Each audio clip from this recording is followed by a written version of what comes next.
A People's History of Kansas City is brought to you with the support of Mid-Continent Public Library's Midwest Genealogy Center in Independence, Missouri, America's largest public genealogy library, supporting the research of both Kansas City's past and your family's history.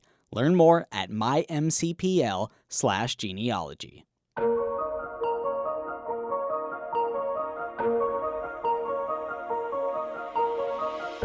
This is A People's History of Kansas City, a podcast from KCUR 89.3. I'm Suzanne Hogan.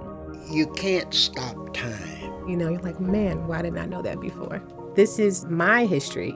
If we don't tell the stories, who is? And if they're lost in history, they're lost. You've probably heard of some of these big names in Kansas City history. Guys like Boss Tom Pendergast, William Rockhill Nelson, J.C. Nichols. Or maybe you haven't, but maybe you've seen the names around. On this podcast, we're telling the stories of everyone else, regular people in Kansas City, and the whole region.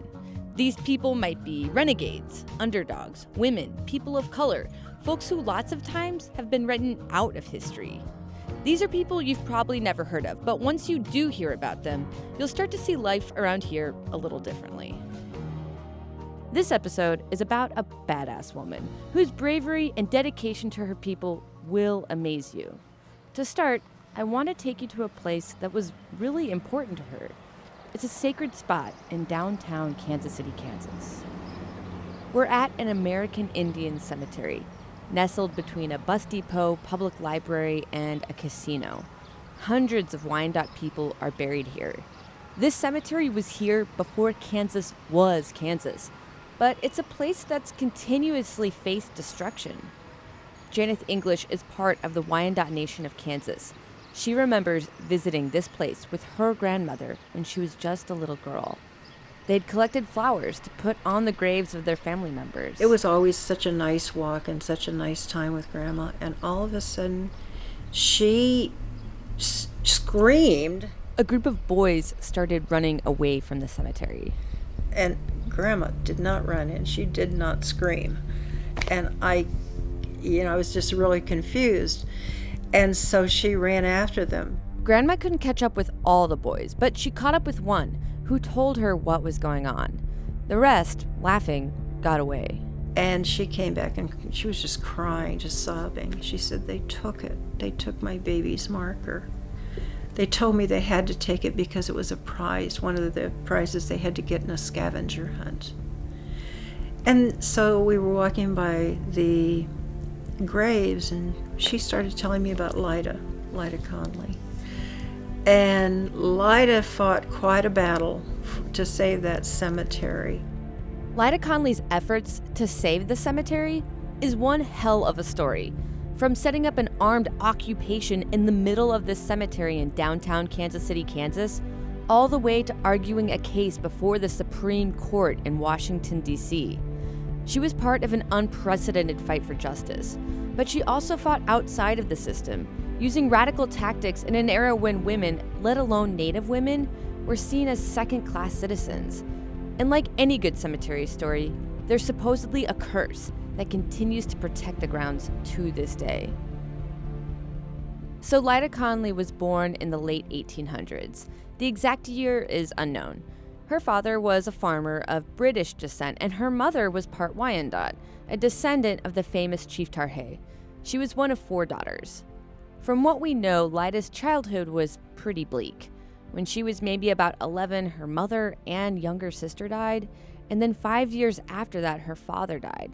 And then a year after that, her grandmother passed away. They were all buried in that cemetery in downtown Kansas City, Kansas.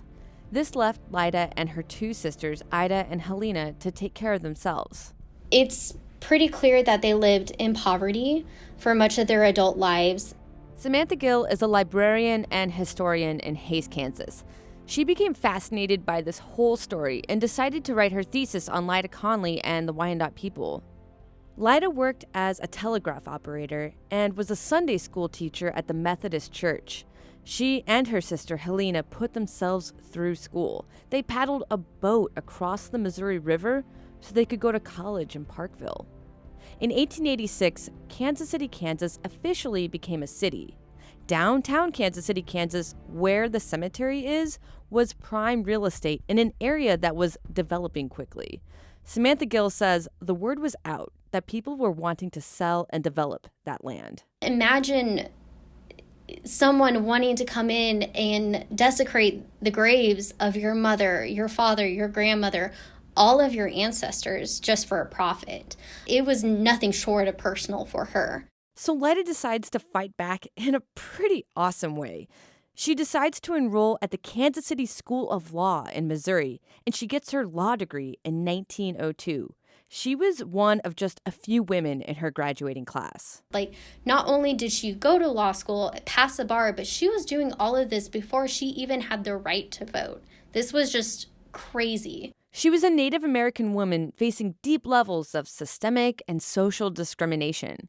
But despite all that, she persevered and started preparing herself for a battle to save this cemetery using any means necessary. So I'm from Kansas City, and growing up, I had never heard of Lyda Conley's story, but I really wish I had. My dad used to work around the corner from the cemetery, and I remember going there when I was a kid, but I always just knew it as a quiet cemetery in the midst of a city. I never knew its backstory. And to be honest, and perhaps this is not that surprising, when I was a kid, I was never really taught any of the real history of Native peoples in this country, let alone of my own region. It's something that as an adult, I've been trying hard to fix and teach myself. You can't tell Lyda Conley's story without telling the story of her Native heritage. So we're going to spend a few minutes summarizing this really complicated history of the Wyandotte people and how they ended up in Kansas City, Kansas. Had to do with colonialization is a short answer. A short answer that we know is quite loaded. Janeth English is Wyandotte. Wyandottes are sometimes called Huron, which is a little bit controversial. They originally lived along the St. Lawrence River and the Great Lakes region in Canada. The men wore their hair in what would be a roach headdress with the hair straight up. Some people might call it a mohawk. The French decided that the hairstyle reminded them of the stiff bristles that stood up on the neck of a wild pig. So the name Huron comes from Old French meaning the bristled hairs of a boar. It's a name that stuck over time. Everyone in Canada reveres the name, but I'm a little uncomfortable sometimes when I hear it. We'll say Wyandotte from here on out. Now, the Wyandottes were a matriarchal society made up of different clans. Their language is part of the Iroquoian linguistic family. Kwe is hello. My name is Atranda Hawate. Mataru is my family. The 17th and 18th centuries were filled with conflicts between tribes and with European settlers. By the early 1700s, the Wyandottes had been pushed to a region in Ontario and the Detroit Bay, what later became the states of Michigan and Ohio. Historian Samantha Gill. When I was doing my research, I felt like every single twist and turn and every single time that the Wyandottes thought, we're settled, we're going to live a peaceful life, it was just another white conflict hit them. They gained strength by creating alliances with other Native groups and with white settlers. They had been influenced by white culture so early on. The last known full-blooded Wyandotte actually died in, they think, 1820. So there was a lot of interracial marriages and biracial children, and this was actually greatly encouraged by the U.S. government. The U.S. government wanted Native Americans to assimilate, to adopt their Christian faith and social customs. They believed that intermingling with natives would help with westward expansion. The Wyandottes, in many respects, had been doing that. Also, while they were living in Ohio, another major cultural shift happened for the Wyandot people. They met John Stewart. He was black. He was a black missionary. John Stewart had been born to free parents who had mixed white, black, and Native ancestry. In 1816, he went to Ohio and successfully converted the Wyandottes, establishing what is often considered the first Methodist mission in America. So even though a lot of the Wyandottes were practicing Methodists who had been starting families with Europeans and African Americans, they were still forced to leave their settlement again in the mid-1800s. because of the Indian Removal Act. They just really wanted to stay in their home. They were tired of getting moved around. But in 1842, they signed a treaty. Then about 700 Wyandots traveled by steamboat down the Mississippi, then up the Missouri to where the Missouri meets the Kaw. This is right on the border of Missouri and modern-day Kansas. When they arrived, it was midsummer, and they were dropped off on the banks of the river in the middle of a heavy rainstorm and discovered that they had no land.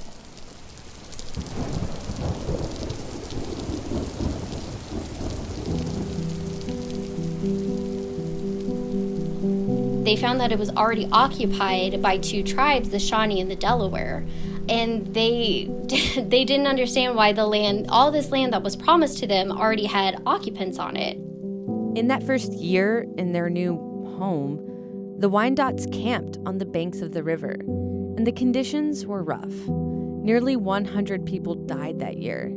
Their bodies were taken to a high ridge that overlooked the rivers, and they were buried. That's when the cemetery was established. So that's kind of shows you just how bad this deal was. Before they could even establish a town, a settlement, they had to establish a cemetery. The Wyandots made a deal with the Delaware tribe and settled in that stretch of land at the top of the banks where the cemetery was. And they started building Wyandotte City. And they really got to work to making sure that this town had law and order in a rather lawless part of the state. It wasn't even a state yet, but they were so close to Missouri. They wanted to make sure that they kind of had order in never-ending chaos. They quickly established a Methodist church, a schoolhouse, blacksmith shop, general store. They even had their own constitution that they brought with them from Ohio. They also helped establish another abolitionist settlement just up the river, a town called Quindaro. This place would later become an important part of the Underground Railroad for freedom seekers. So this was the mid-1800s. Violent confrontations over the issue of slavery were erupting along the border of Missouri and the Kansas Territory. And the Wyandots found themselves at the center of all the drama. So, in 1855, they have lived in the Kansas Territory now for less than 10 years, and the United States is already wanting them to move. The U.S. wanted to create a new treaty with the Wyandots, the Treaty of 1855, and this treaty becomes really important later on in Lyda Conley's story. The treaty basically said that Wyandots could move to a reservation in Oklahoma and keep their tribal rights, or stay in Kansas to become absentee Wyandots, which meant they would become United States citizens, but would forfeit any claim to the tribe. But there was one other important part to this treaty. The land that contained the cemetery was still protected. The treaty split up the tribe between those who stayed and those who left for Oklahoma. In 1861, Kansas entered the Union as a free state. The Civil War broke out.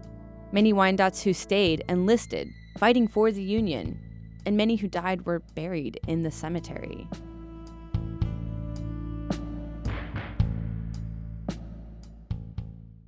So the Civil War ended in 1865, and it's around this time that our heroine, Lyda Conley, is born. At this point, the U.S. government allowed Wyandotte people who had lost their tribal rights to reestablish themselves within the tribe.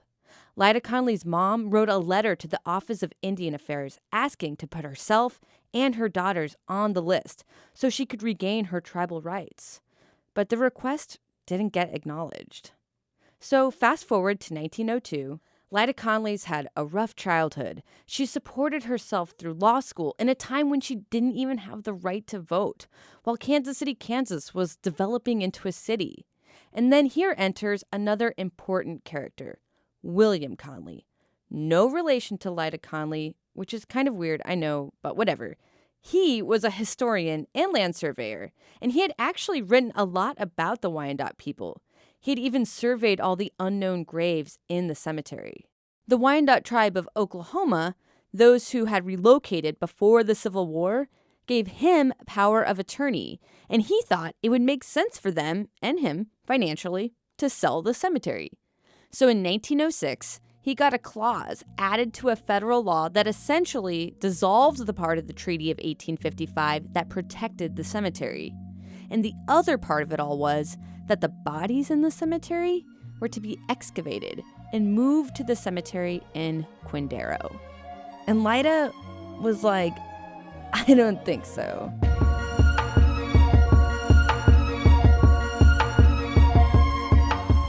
She said, we're going to go to battle. Judy Manthe is a member of the Wyandotte Nation of Kansas and is a cousin of Lyda's. They shut the gates and padlocked them, hung a sign over the cemetery gates, trespassers beware, and they built a shack called Fort Conley. Fort Conley was a 6-by-8-foot shack that the sisters built over their family's graves. They armed themselves with their dad's shotgun, and they lived in Fort Conley every day through cold winters, hot summers, protecting the cemetery grounds from trespassers. There's tons of newspaper articles regarding them, and in the first couple of years, papers reported on them kind of in a curious light. Historian Samantha Gill says media exposure, some good, some bad, gave the sisters a lot of attention and admiration from local women's groups. Meanwhile, Lyda got to work preparing her legal case. She filed a petition claiming that the sale of the cemetery grounds was in violation of Article 6 of the Constitution that made all treaties supreme law of the land, which was a reference to the Treaty of 1855 and the part that protected the cemetery. It was a tricky argument because it wasn't just the U.S. government that was wanting to sell this land. It was the part of the Wyandotte tribe in Oklahoma wanted to sell this land. Lyda had used the Treaty of 1855 in her argument, but the courts used that against her, saying that she was not technically a Wyandotte tribal member, so she had no right to the land. But she appealed. In 1910, her case made it all the way to the Supreme Court. No man in Washington would vouch for her character to practice before the High Court, so she had to represent herself as a plaintiff. She was actually the first Native American woman to go against the Supreme Court and the third woman in history to go against the Supreme Court. So that's a very, very significant accomplishment.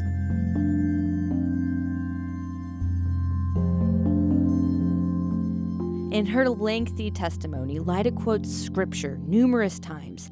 She pleads to the judges, trying to appeal to their emotions. But in the end, the Supreme Court upheld the lower court's ruling, and they ruled against her. She lost. They did, however, waive her legal fees. But this did not stop the Conley sisters' armed resistance from inside Fort Conley, the little shack in the cemetery. The sisters spent some time in jail, and one of the times that Lyda, went to jail and she paid her fine, and the judge said, don't go back. And she basically told the judge, okay, thanks for the warning, but I'll be there tomorrow. So nothing was going to stop her. Lyda's sister Helena was said to believe in spirits and supernatural powers. She openly talked about damning trespassers and cursing those who would molest the graves of her ancestors. They sent military troops from Fort Leavenworth to destroy the shack and remove the women. And every time they would tear down the shack, by the next day it would be rebuilt. And the women said, they're like, you can tear it down as many times as you want, but we will rebuild. Eventually, authorities not only destroyed the shack, but the lumber too. Fort Conley was no more. Even though I like to say she lost the battle, she more or less won the war because the recognition and the media attention that she got from the case in 1910, this caught the attention of Charles Curtis. Charles Curtis was a senator in Kansas who was also part Kaw. He created a bill in 1913 that protected the cemetery, saying that it should be preserved and not sold for development. Despite that piece of legislation, though, the sisters, who never married and never had children, continued to look over the cemetery for the rest of their lives, and they looked after each other, staying active in the Methodist Church. Even though Lyda could practice law in Missouri and Kansas, she used her law degree sparingly. She only tried cases that would help Native Americans. She did not do any others. Again, Judy Manthe, Lyda's cousin. We're at the cemetery where Lyda Conley and her family and ancestors are buried. She was on her way home, got into her front yard, I guess, and somebody with a brick picked it up and smashed her in the back of the head. It was 1946 when Lyda Conley was attacked and mugged for 20 cents in her purse. She died 24 hours after the assault. Senseless death. At her funeral, the pastor said this: "In every breeze that stirs these trees, in every flower that graces this lofty hilltop, the work of Lyda Conley will always be recalled, even when important men are forgotten." In this place, this cemetery, Lyda Conley will always be recalled, even when important men are forgotten. But still, the battle wasn't over for the cemetery, as it continued to face threats from vandals and developers. In the late 1990s, the Wyandotte Nation of Oklahoma, which is, remember, the Wyandotte tribe that's federally recognized by the U.S., they pushed for the construction of a casino and bingo hall on the cemetery grounds. One proposal suggested building the casino on pillars above the cemetery. And this got the attention of Janet English, who is also a cousin of Lyda Conley's. The thought of building a casino next to the cemetery, I think I must have had kind of understand a Lyda moment.